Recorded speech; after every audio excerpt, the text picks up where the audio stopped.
Andrus Kõre on sündinud juht, kuid oma parimad juhi omadused saavutab ta meeskonnas. Ta toetab, kannab ja suunab ennekõike seeläbi, et laseb end ise sõpradest toetada, kanda ja suunata. Ta kuulab su ära. Ta ei astu sinust iialgi üle ega mööda. Ja lõpuks sa imestadki, et kõik, mida ta on tahtnud saavutada, see ongi käes ja ongi see parim, mida sinagi oled vajanud ning tahtnud kätte saada. Andrusele on ülitähtis soe peresuhe.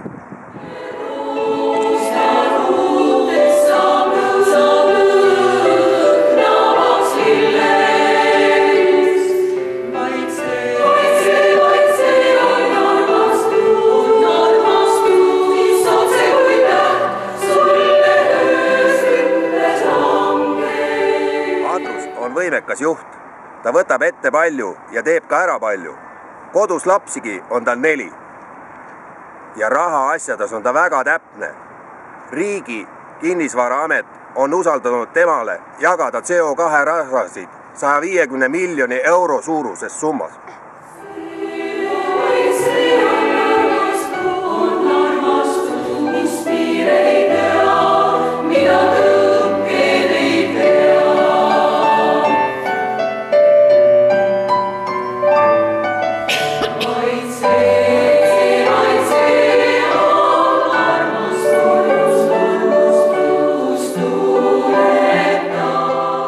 On öeldud, et kui tahad olla edukas, siis ei tohi olla liiga hea.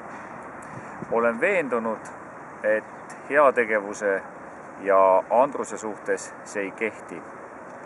Sest see entusiasm ja energia, mis Andrusel on, seda ei tohi lasta minna raisku, vaid tuleb anda võimalus seda kõige laiemal lajonismi tasemel ellu viia.